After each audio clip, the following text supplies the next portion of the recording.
तो last video में हमने डिस्कस किया था डिजॉक्सिन के बारे में। जिसने डिजॉक्सिन वाली वीडियो नहीं देखी वो जाके देख ले, ठीक है। मैंने उस डिजॉक्सिन के बारे में जितने भी रिलेटेड क्वेश्चंस होते हैं वो भी डिस्कस किए थे। अब हम इस वीडियो में डिस्कस करेंगे कोरोनरी आर्टरी डिजीज़ के बारे में, दैट इज़ CAD, ठीक है। तो basically leading cause of death होता है इन वर्ल्ड। तो अगर सबसे ज़्यादा किसी की मौत हो रही है, किसी वजह से हो रही है, तो वो है हमारा coronary artery disease. Coronary artery disease, ठीक है, मोस्ट बर्डनसम डिसऑर्डर है। बेसिकली आर्थ्रोस्क्लेरोसिस, एंजाइना एंड MI, ये तीन चीज़ें आपको देखने को मिलेंगी, ठीक है। आर्थ्रोस्क्लेरोसिस में क्या होता है कि प्लेग का फॉर्मेशन हो जाता है, ठीक है। ये आपका नॉर्मल आर्टरी है, इसमें क्या हो जाएगा, फैट का डिपोजिशन हो जाएगा, ठीक है। अब उसकी वजह से क्या हो जाएगा, फैट के डिपोजिशन की वजह से जो फ्लो के लिए इतना स्पेस मिल रहा था उसे, अब वो नैरो हो जाता है, जिसकी वजह से ब्लड फ्लो में दिक्कत आने लगती है। तो बेसिकली प्लेग फॉर्मेशन हो जाता है, इंटरनल ल्यूमेन डिक्रीज हो जाता है। एंजाइना इज पेन, ठीक है। MI होगा मायोकार्डियल इस्चीमिया, ठीक है। उसकी वजह से लैक्टिक एसिड सिक्रीट होगा, और लैक्टिक एसिड सिक्रीट होगा तो चेस्ट में पेन देखने को मिलेगा। उसके बाद मायोकार्डियल इन्फेक्शन की बात करें, जिसे हम हार्ट अटैक भी बोलते हैं, इसमें पूरी तरीके से CA कम्प्लीटली ब्लॉक देखने को मिलेगा, ठीक है। उसकी वजह से मायोकार्डियल इस्चीमिया होगा, फिर हाइपोक्सिया होगा, और उसके बाद सेल की डेथ हो जाएगी। तो abnormal deposition of cholesterol and LDL behind the endothelium lining of coronary artery। तो बेसिकली आर्थ्रोस्क्लेरोसिस में क्या होता है, कोलेस्ट्रॉल और LDL का एबनॉर्मल डिपोजिशन जितना होना चाहिए उससे ज़्यादा होने लगता है, कहाँ पे, कोरोनरी आर्टरी में, ठीक है। तो आप उस कंडीशन को क्या बोलोगे, आर्थ्रोस्क्लेरोसिस। उसके बाद नेक्स्ट है CVP मॉनिटरिंग, ठीक है। CVP मॉनिटरिंग बहुत इंपॉर्टेंट होता है। CV कैथेटर लगाया जाता है, जो कि आपकी पहली प्रायोरिटी होती है इंटरनल जुगुलर वेन, सेकंड होती है सब क्लेवियन वेन, और थर्ड होती है फीमोरल वेन। तो अगर आपसे बोले कि आप सेंट्रल लाइन कहाँ डालोगे, तो आप सेंट्रल लाइन सबसे पहले प्रायोरिटी, अगर ये तीनों ही ऑप्शन में है तो आप इंटरनल जुगुलर वेन में लगाओगे, ठीक है। उसके बाद सब, अगर ये नहीं है देन आप सब क्लेवियन पे जाओगे, अगर ये भी नहीं है देन आप फीमोरल पे जाओगे। तो हमेशा IJC, फिर है SV, और उसके बाद है FV। तो सब क्लेवियन जो होता है वो सेकंड चॉइस इसलिए है, फर्स्ट इसलिए नहीं है क्योंकि न्यूमोथेरिक्स का जो रिस्क है वो बढ़ जाता है। तो चांसेस ज़्यादा हो जाते हैं कि पेशेंट को क्या हो जाएगा, न्यूमोथोरैक्स हो जाएगा, इसीलिए हम सब क्लेवियन अवॉइड करते हैं, ठीक है। अगर सब क्लेवियन में भी नहीं डाल सकते हैं और इंटरनल जुगुलर वेन में भी नहीं डाल सकते हैं, देन हम आएंगे less common method used, femoral, ठीक है। और यहाँ पे हाई रिस्क ऑफ इन्फेक्शन का चांस होता है, ठीक है। उसके बाद ही अगर हमारे पास ये दोनों ही ऑप्शन नहीं हैं तब जाके हम फीमोरल पे आएंगे, और इसमें इन्फेक्शन के चांसेस बहुत ज़्यादा होते हैं। उसके बाद CV कैथेटर जब आप लगाओगे, ठीक है, जब आप CVP लाइन डालोगे तो आप क्या पोजीशन दोगे, ट्रेंडलनबर्ग दोगे प्लस सुपाइन प्लस नेक टिल्ट पोजीशन, ठीक है। ट्रेंडलनबर्ग पोजीशन कैसे होती है, हेड डाउन एंड बॉडी ऊपर, इस तरीके से, ठीक है। सर नीचे होगा, पैर ऊपर, या फिर सुपाइन पोजीशन, या फिर नेक टिल्ट पोजीशन, ठीक है। तो ये थे हमारा CVP मॉनिटरिंग का कि आप कैसे लगाओगे। उसके बाद बात करते हैं, अब यहाँ से क्वेश्चंस क्या आते हैं कि आपको क्वेश्चन दिया गया pH कितना है, 3.5 दे रखा है pH, ठीक है। PCO2 का लेवल 58 है, HCO3 44 है, और SPO2 97, ये तो देखो नॉर्मल है।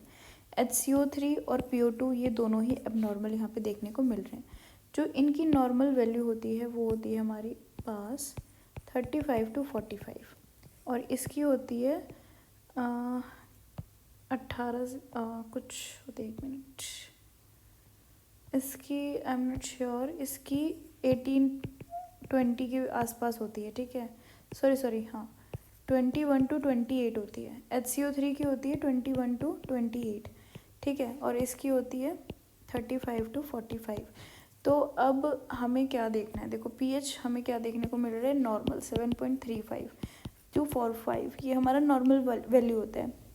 बट अब आपको अगर क्वेश्चन में पूछा जा रहा है कि बताओ एसिडोसिस होगा या एल्कलोसिस होगा, तो हम क्या देखेंगे कि जो पीएच गिवन है, फॉर एग्जांपल 7.44 दिया हुआ है। अब हमने बोला है कि बताओ ये एसिडिक होगा या बेसिक होगा। वैसे तो ये नॉर्मल है, बट कई बार क्या होगा, इनकी वैल्यूज़ ऊपर नीचे होंगी, तो आपको एसिडिक और एल्कलोसिस ये सब बताना पड़ेगा।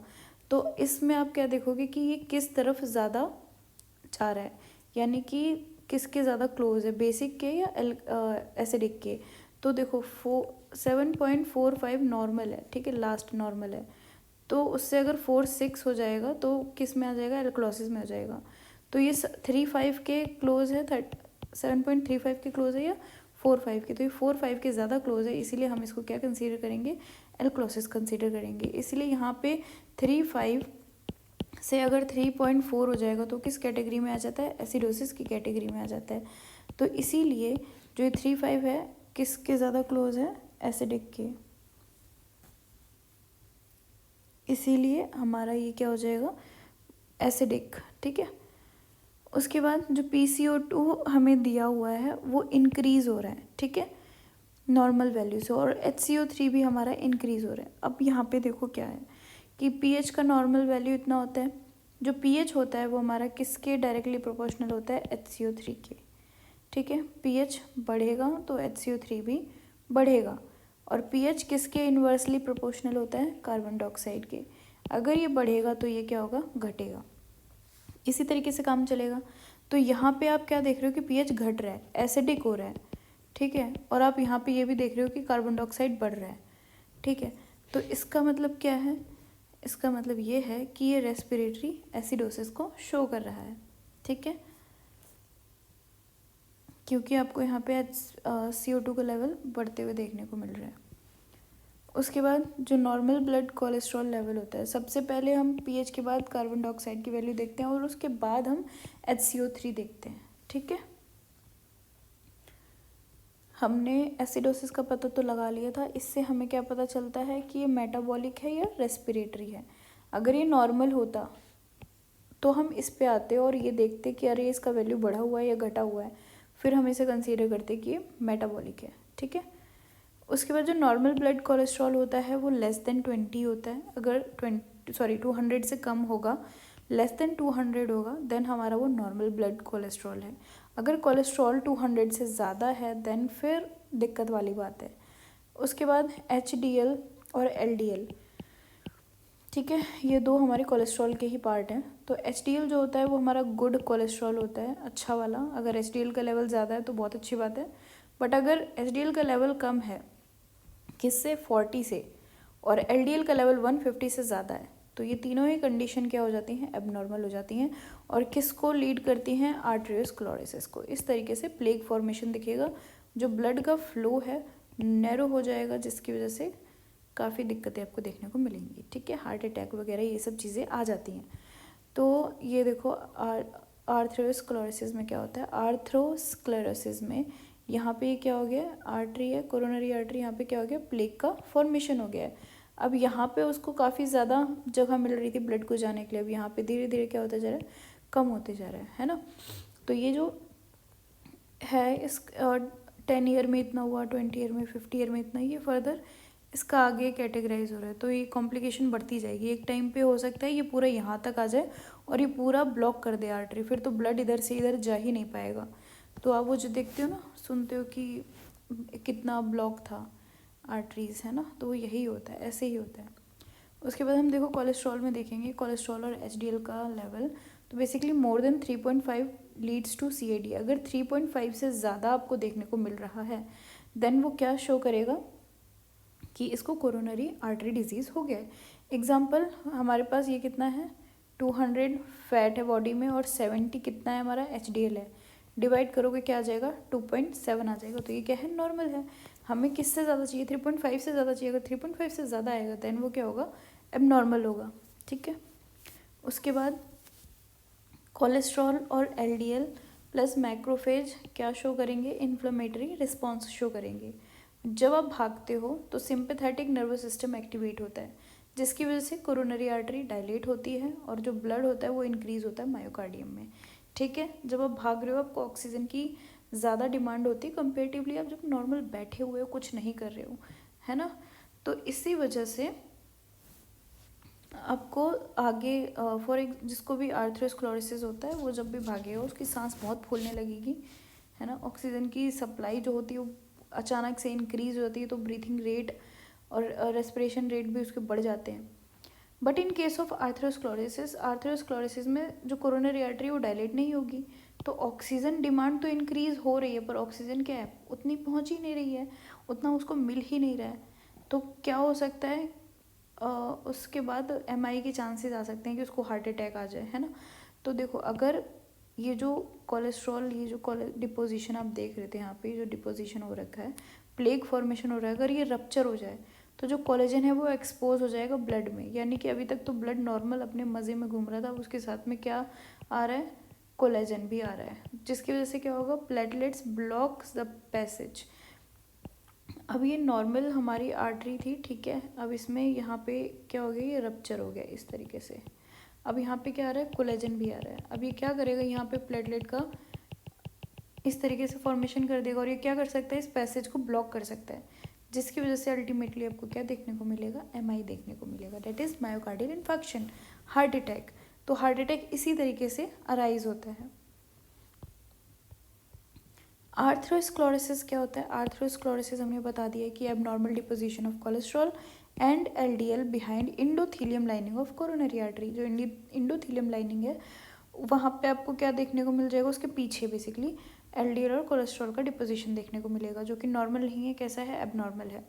उसके बाद इन्फ्लेमेटरी रिस्पॉन्स होगा, ठीक है, माइक्रोफेज जो माइग्रेट करेंगे एंड क्या बनाएंगे, फॉर्म सेल बनाएंगे, जिसकी वजह से प्लेग का साइज़ इंक्रीज हो जाएगा और डिक्रीज हो जाएगा ल्यूमन का size, that is coronary artery का ल्यूमन का साइज़ क्या हो जाएगा, डिक्रीज हो गया, ठीक है। कॉमन साइट क्या होती है आपको, अगर आर्थरोस्क्लेरोसिस की जो सबसे मोस्ट कॉमन साइट होती है डेट इज़ एब्डोमिनल अरोटा, तो इसको आप कैसे याद रख सकते हो कॉमन साइट्स को, ACPW, ठीक है, ACPW। पहला है abdominal aorta, coronary artery, popliteal artery और साइकिल ऑफ विलिस। तो बेसिकली आपको इन 4 जगह पे सबसे ज़्यादा चांसेस हैं आर्थरोस्क्लेरोसिस के एब्डोमिनल अरोटा में देखने को मिल सकता है, कोरोनरी आर्टरी में और पॉप्टियल, और उसके बाद साइकिल ऑफ विलिस में भी देखने को मिल सकता है। रिस्क फैक्टर की बात करें तो रिस्क फैक्टर बेसिकली मॉडिफाइबल में देखें तो डिसलिपिडेमिया, ठीक है, इनको आप मॉडिफाइबल रिस्क फैक्टर मतलब जिनको आप मॉडिफाई कर सकते हो कि हाँ चांसेस हैं तुम्हारे बचने के, इनको ठीक करने के। तो इसमें आता है सबसे पहला डिसलिपिडेमिया, यानी कोलेस्ट्रॉल को 200 ज़्यादा होता है, 200 से 40 से कम होता है HDL, और LDL भी 150 से ज़्यादा होता है। इसको आप करेक्ट कर सकते हो, कोलेस्ट्रॉल और HDL के रेशियो को 3 से कम कर सकते हो, 3.5 से, ठीक है। अगर उससे ज़्यादा होगा फिर तो वो रिस्क फैक्टर है। उसके बाद होमोसाइटोसिन 1.9, SCRP वैल्यू इंक्रीज़ हो जाएगी। ओबेसिटी एक मोस्ट कॉमन रिस्क फैक्टर है, आजकल हर किसी को देखो ओबीज पर्सन बहुत देखने को मिलता है, और ओबेसिटी का कारण ही है सेडेंट्री लाइफस्टाइल। तो सेडेंट्री लाइफस्टाइल कहाँ जाएगा, वो भी एक रिस्क फैक्टर है। जो स्मोक करते हैं, बहुत ही ज़्यादा हैवी ड्रिंक करते हैं, टोबैको लेते हैं, स्ट्रेस है जिनको, उन सभी में आपको ये रिस्क फैक्टर देखने को मिलेगा कि क्या हो सकता है, आर्थरोस्क्लेरोसिस हो सकता है। डायबिटीज़ मेलाइटस वाला जिसमें HbA1c मोर देन 7%, ठीक है, अगर लेस देन 7% है तो गुड कंट्रोल है, अगर मोर देन 7% है डायबिटीज़ मेलाइटस देन फिर वो बुरा है, और हाइपोथायराइडिज्म के केस में। तो इन सब केसेस में आपको क्या देखने को मिलेगा, ये सारे रिस्क फैक्टर थे किसके, आर्थरोस्क्लेरोसिस के, सॉरी CAD के, ठीक है। अब उसके बाद नॉन मॉडिफाइबल की बात करें, यानी जिनको आप मॉडिफाई नहीं कर सकते हो, डेट इज़ एज। आप एज अगर 40 साल के हो गए, उससे ज़्यादा के हो गए, तो आप ऐसा नहीं कर सकते कि वापस आप 12 साल के बच्चे बन जाओ। तो आप जिन्हें मॉडिफाई नहीं कर सकते हो वो होते हैं नॉन मॉडिफाइबल रिस्क फैक्टर, यानी अगर वो 40 साल से ज़्यादा इंसान है तो उसमें इसका खतरा ज़्यादा है। फीमेल में मोर देन 55 ईयर्स, पोस्ट मीनोपेजल जो वुमेन हो जाती हैं उनमें भी ये सब बहुत कॉमन देखने को मिलता है। Hot fleshy, chest plus face warm, face जो होता है वार्म हो जाएगा। इसमें आप हार्मोनल रिप्लेसमेंट थेरेपी देते हो, ठीक है। अगर मेंस्ट्रुएशनल स्टॉप हो चुके हैं, हम पोस्ट मेनोपॉजल कब कहते हैं, जब 12 मंथ तक आपको क्या ना है, मेंस्ट्रुएशन ना आए, ठीक है। प्लस ईस्ट्रोजन, अब क्योंकि मेंस्ट्रुएशन हो ही नहीं रहे, ईस्ट्रोजन का लेवल क्या हो चुका है, डिक्रीज़ हो चुका है। एफएसएच का लेवल क्या हो चुका है, इंक्रीज़ हो चुका है। आप मेरी वीडियो देखोगे, मैंने क्वेश्चंस करवाए थे, उसमें मैंने आपको बताया भी था कि अगर ईस्ट्रोजन बढ़ेगा तो एफएसएच घटेगा, क्योंकि ये क्या है, इन्वर्सली प्रोपोर्शनल है, ठीक है। एक बढ़ेगा तो दूसरा घटेगा। तो अब ईस्ट्रोजन यहाँ पे घट रहा है तो एफएसएच क्या होगा, इंक्रीज़ होगा। और मेनोपॉज नॉर्मल किसी एज में हो जाता है, 45 to 55 ईयर्स में मेनोपॉज देखने को मिल जाता है। उसके बाद बात करें 4 मंथ इन यूट्रस, ठीक है। 6 to 7 मिलियन फॉलिकल्स होते हैं। और ये थोड़ा सा कुछ एक्स्ट्रा ज्ञान है कि मतलब अगर 4 मंथ महिला प्रेग्नेंट है, उसमें जो फीटस होता है, 4 मंथ में जो बच्चा होता है at the time of pregnancy, ठीक है, 6 से 7 मिलियन फॉलिकल्स होते हैं। उसके बाद बर्थ पे 1 to 2 मिलियंस हो जाते हैं। और मीनोपॉज तक आते आते बहुत कम ओवेरियन फॉलिकल्स उसके पास बचते हैं ड्यू टू फॉलिकल एट्रेसिया की वजह से। और उसके बाद rest of follicles do not respond to FSH, और जितने बाकी के हैं फॉलिकल्स वो एफएसएच से रिस्पॉन्ड ही नहीं करते हैं, ठीक है। जेंडर में देखा जाए तो मेल में हाई रिस्क होता है, किसका, सीएडी का, ठीक है। उसके बाद नेक्स्ट हम पढ़ेंगे एंजाइना पेक्टोरिस। एंजाइना पेक्टोरिस में क्या होता है, चेस्ट पेन होता है, किसकी वजह से होता है, मायोकार्डियल इस्चीमिया की वजह से होता है। बेसिकली पार्शियल ऑब्स्ट्रक्शन होता है, सीए और हाइपोक्सिया। अब कॉमन है कहीं पे अगर हाइपोक्सिया होगा, टिश्यू में ऑक्सीजन की कमी आएगी तो बॉडी तो डिमांड करेगी ना कि ऑक्सीजन की सप्लाई बढ़ाओ, तो रेस्पिरेशन रेट बढ़ेगा। लेकिन अब क्योंकि सीएडी हो रखा है, कोरोनरी आर्टरी डायलेट ही नहीं करेगा, तो ऑक्सीजन की सप्लाई कैसे पहुंचेगा। एक आपको इतना चौड़ा रास्ता दे रखा है कि जाओ, भाग के जाओ अपने इस मुकाम तक, और एक आपको ऐसे कंस्ट्रक्टेड रास्ता दे रखा है और बोला है कि जाओ, भाग के जाओ, बहुत सारे लोग जा रहे हैं। तो फिर ये वाला इजी होगा या फिर ये वाला इजी होगा, ऑफ कोर्स ये वाला इजी होगा। इसका डायमीटर बड़ा है, ये इजीली एक्सपेंड कर पा रहा है अपने आप को, ठीक है। ये ना ही तो एक्सपेंड कर पा रहा है और ना ही तो बड़ा है, नैरो और हो चुका है, नैरो हो चुका है। तो यही चीज़ें देखने को मिलेंगी इसमें, ठीक है। अब उसकी वजह से क्या होगा, लैक्टिक एसिड सिक्रीट होने लग जाएगा मसल्स में, और लैक्टिक एसिड सिक्रीट होगा तो क्या होगा, आपको पेन, सीवियर पेन देखने को मिलता है, ठीक है। उसी को हम बोलेंगे मायोकार्डियल इस्चीमिया की वजह से जो हो रहा है, यानी हाइपोक्सिया होगा, वहाँ पे क्या देखने को मिलेगा, एंजाइना पेक्टोरिस देखने को मिलेगा। अगर हम पैथोफिजियोलॉजी की बात करें तो ड्यू टू इटियोलॉजी, ठीक है, इटियोलॉजी क्या है हमारी, आर्थ्रोस्क्लेरोसिस। मान के चलते हैं 70% केस में आपको आर्थ्रोस्क्लेरोसिस देखने को मिलता है, ठीक है। Due to etiology person do not exertional activity, जो पर्सन है वो कोई भी ऐसी हैवी एक्टिविटी, एक्सरसाइज वाली ये सब नहीं कर सकता है, क्योंकि अगर वो करेगा तो क्या हो जाएगा, ऑक्सीजन की सप्लाई, उसका डिमांड बढ़ जाएगा, ठीक है। Increase myocardial demand and supply, imbalance in myocardial demand. अब क्योंकि भाई उस कमी है तो वो डिमांड तो बढ़ाएगा ही, जिसकी वजह से उसको पूरा ना मिल पाने की वजह से मायोकार्डियल इस्चीमिया हो जाएगा। मायोकार्डियल इस्चीमिया होगा तो हाइपोक्सिया होगा, टिश्यू में ऑक्सीजन नहीं पहुंच रहा है। अल्टीमेटली ब्लड को ही तो ऑक्सीजन कैरी करके लेके जाना है ना। अब यहाँ पे क्या होगा, एनारोबिक मेटाबॉलिज्म होगा, लैक्टिक एसिड सिक्रीट होगा, जिसकी वजह से चेस्ट पेन होगा। और हम इस चेस्ट पेन को रिलीफ देने के लिए देंगे, बोलेंगे उसको कि तुम आराम करो और ये लो खाओ एनटीजी। इसको क्या करेंगे, सब जीभ के नीचे रखते हैं, ठीक है। उसको बोलेंगे कि स्वॉलो मत करना, डू नॉट स्वॉलो, ठीक है, डू नॉट स्वॉलो। इसको लीलना नहीं है आपको, अपने जीभ के नीचे दबा के रखना है, ये खुद से ही एब्जॉर्ब हो जाएगी बॉडी में। ओरल रूट से हम एनटीजी को क्यों नहीं देते हैं, ओरल रूट क्यों मना होता है, क्योंकि जो हमारा लीवर होता है उससे गुजर के जाना होगा, जिसे हम बोलते हैं फर्स्ट पास मेटाबॉलिज्म, ठीक है। फर्स्ट पास मेटाबॉलिज्म में क्या करता है लीवर, एनटीजी को 100% घटा जाएगा, ठीक है। वो 100% खुद ही खा जाएगा, और चेस्ट पेन तो क्या ही रिलीव होगा, बाकी लीवर ने कुछ छोड़ा ही नहीं, 0% देगा वो, तो पेन रिलीव नहीं होगा। इसलिए हम सबलिंगुअल रूट यूज़ करेंगे फॉर पेन रिलीफ, और फिर एंजाइना पेक्टोरिस में उसको राहत मिलेगी जिसको भी हो रहा है, ठीक है। चेस्ट पेन कब देखने को मिलेगा? साइन एंड सिम्टम्स में देखने को मिलेगा आपको चेस्ट पेन जब आप कोई भी एक्टिविटी कर रहे हो, ठीक है, एक्सरसाइज वगैरह कर रहे हो। मॉडरेट एंड बेसिकली कैसा पेन देखने को मिलेगा? मॉडरेट होगा, रेडिएट करेगा, शोल्डर से नेक और जॉ में देखने को मिलता है ये पेन। 5 से 15 मिनट तक आपको देखने को मिलेगा। अगर आपको 5 से 15 मिनट शोल्डर से पेन नेक और जॉ में रेडिएट होते हुए दिख रहा है, देन आप समझ जाओ कि आपको क्या हो रहा है, एंजाइना पेक्टोरिस हो रहा है, और आपको तुरंत कहाँ जाना चाहिए? हॉस्पिटल जाना चाहिए, ठीक है।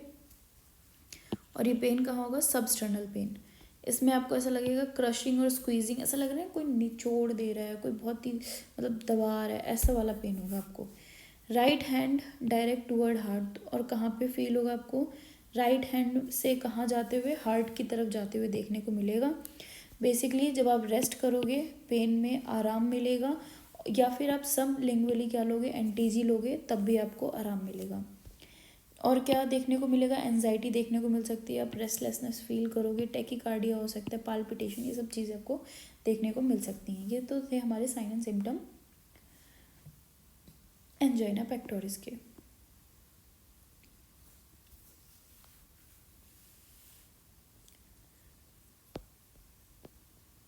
और ये सारे ही क्या कॉज करेंगे? सीएडी, ठीक है। उसके बाद हम बात करते हैं नर्सिंग मैनेजमेंट की। नर्सिंग मैनेजमेंट में भी देखते हैं तो पहला है हमारा इमीडिएट मैनेजमेंट, जिसमें हम ईसीजी करेंगे, उसमें देखेंगे कि इस्चीमिया है या फिर पेन नहीं है। तो इस्चीमिया होगा तो ST depression plus T wave inversion देखने को मिलेगा, ठीक है।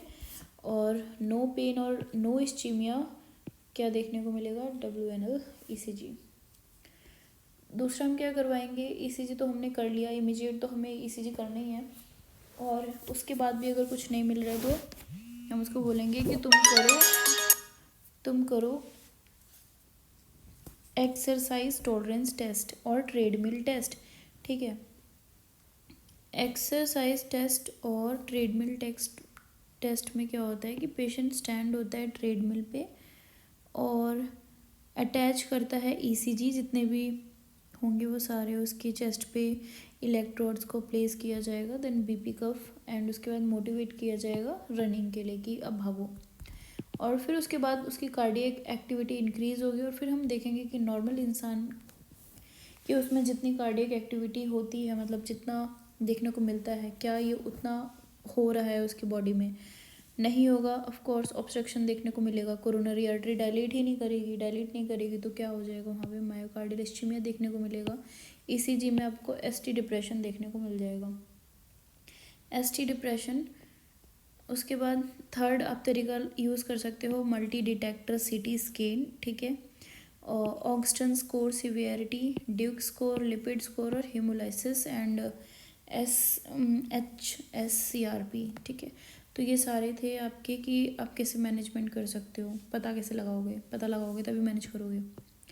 नेक्स्ट है हमारा कोरोनरी एंजियोग्राफी, जिसको हम कार्डियक कैथेटराइजेशन भी कहते हैं। कोरोनरी एंजियोग्राफी से ही पता चल गया है कि कार्डियक कैथेटराइजेशन कह रहे हैं, यानी कि अब कुछ कैथेटर इंसर्ट करने वाले हैं, वही करेंगे। एक फ्लेक्सिबल कैथेटर होता है जो कि हार्ट में क्या करते हैं? इंट्रोड्यूस करते हैं, और क्या देखते हैं? विजुअलाइज करते हैं ब्लॉकेज को, ठीक है। फाइंड आउट करेंगे कि किस साइड पे ब्लॉकेज देखने को मिल रही है। इस तरीके से आर्टरीज डिवाइडेड है ना, तो उसमें हम क्या डालेंगे? कैथेटर डालेंगे और देखेंगे किस कहाँ पे दिक्कत आ रही है। प्री प्रोसीजर में आपको कुछ चीज़ें ध्यान रखनी है, जैसे कि कंसेंट। आपको सबसे पहले क्या करना है? पेशेंट का कंसेंट लेना है। सेकंड, आपको उसको बोलना है कि आपको कुछ खाना पीना नहीं है, नील पर ओरल रहना है, ठीक है। दूसरा, अगर उस पेशेंट की मेटफॉर्मिन की दवाई चल रही है तो उसको तुरंत रोकने को बोलो, ठीक है। उसका जब भी आप कोरोनरी एंजियोग्राफी करोगे उससे बोलोगे आपको कम से कम 1 से 2 दिन मतलब दवाई नहीं लेनी है, उसके बाद ही हम प्रोसीजर करेंगे। 28 to 48 आवर्स प्रायर, यानी मेटफॉर्मिन आपको 28 to 48 प्रायर ही स्टॉप कर देनी है। उसके बाद AST करेंगे, ठीक है। AST में क्या है? आयोडीन डाई और सी फूड एलर्जी। अगर देखेंगे बेसिकली अगर एलर्जी होगी तो सबसे पहले ना हमें यही चेक करना है कि कहीं उसे आयोडीन डाई से एलर्जी तो नहीं है। अगर होगी तो फिर दिक्कत हो सकती है, इसलिए बिफोर एडमिनिस्ट्रेशन हमें एलर्जी चेक करनी है। स्टेरॉयड एंड एंटीहिस्टामिन प्रोवाइड करना है उसे, ठीक है, अगर है। With the help of catheter guide with the help of catheter guide inserted radial artery femoral artery. तो बेसिकली रेडियल आर्टरी और femoral आर्टरी से हम इंट्रोड्यूस करेंगे कैथेटर को, फिर उसमें हम क्या एडमिनिस्टर करेंगे, डाई को एडमिनिस्टर करेंगे और इंट्रोड्यूस फर्दर उसे हम मूव करेंगे हार्ट की तरफ और फाइंड आउट करेंगे ब्लॉकेज को। वन आर्टरी ब्लॉक, अगर एक आर्टरी ब्लॉकेज देखने को मिलती है तो हम उसे बोलते हैं लाडा, डेट इज़ LADA, और ये मोस्ट कॉमन होता है। तो सबसे ज़्यादा अगर आपको देखने को मिलेगा तो एक आर्टरी ब्लॉक ही देखने को मिलती है। इसमें सिंगल वेसल डिजीज़ भी बोलते हैं इसे, ठीक है। उसके बाद अगर टू आर्टरी ब्लॉक है देन हम उसे बोलेंगे DVD, that is di vessel disease, ठीक है। और थ्री आर्टरी ब्लॉकेज है then it is tri vessel disease. उसके बाद पोस्ट रोल, अब ये तो था प्री, अब हम बात करेंगे पोस्ट रोल की। तो पोस्ट रोल में क्या होता है कि क्लोज मॉनिटर करेंगे डिसरिथमिया के लिए। हम देखेंगे कि पेशेंट को डिसरिथमिया तो नहीं हो रहा है, क्लोज मॉनिटर करेंगे डिस्टल पल्स, उसके हम डिस्टल पल्स को मॉनिटर करेंगे। If patient complains coolness, paresthesia, flow catheter insertion, site inform doctor. अगर पेशेंट बोल रहा है कि उसको बहुत ठंड लग रही है, पैरेस्थीसिया, फ्लो कैथेटर इंसर्शन, जहाँ पे मतलब इंसर्ट किया गया है कैथेटर वहाँ पे अगर उसकी ऐसी दिक्कतें आ रही हैं तो आप सबसे पहले क्या करोगे, डॉक्टर को बताओगे। उसके बाद tight dressing over catheter insertion site, जहाँ पे भी इंसर्शन हुआ था कैथेटर का वहाँ पे आपको बहुत ही टाइट ड्रेसिंग करनी है, क्योंकि अगर आप ऐसा नहीं करोगे तो हो सकता है कि जो ब्लड है वो लीक कर जाए और बेसिकली अगर पेशेंट की बॉडी से ब्लड निकलने लग जाएगा बाहर तो बहुत सारे कॉम्प्लिकेशन हो सकते हैं, ठीक है। तो ये सब चीज़ें ध्यान रखनी है as a nurse.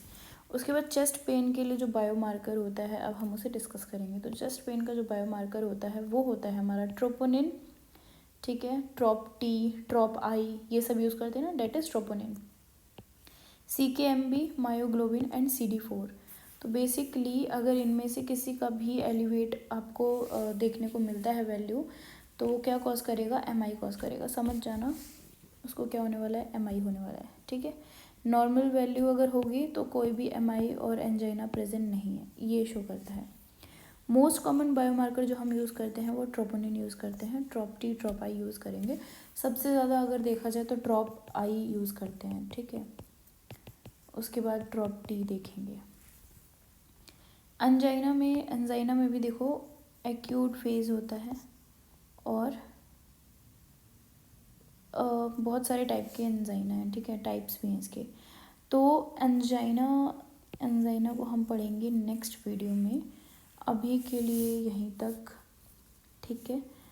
Next video में हम एंजाइना को अच्छे से डिस्कस करेंगे कि क्या उसके टाइप हैं वगैरह वगैरह। और आई होप आपको ये समझ में आया होगा वीडियो, ठीक है। और अगर आपको वीडियो पसंद आई है तो प्लीज़ इसे लाइक करें, शेयर करें चैनल को और सब्सक्राइब भी करें भाई मेरे चैनल को, एंड कमेंट्स भी करें अगर आपके लिए वीडियो हेल्पफुल थी। और आपको किस वीडियो पे किस टॉपिक पे वीडियो चाहिए नेक्स्ट, आप ये भी बताएं, ठीक है। तो मिलते हैं नेक्स्ट वीडियो।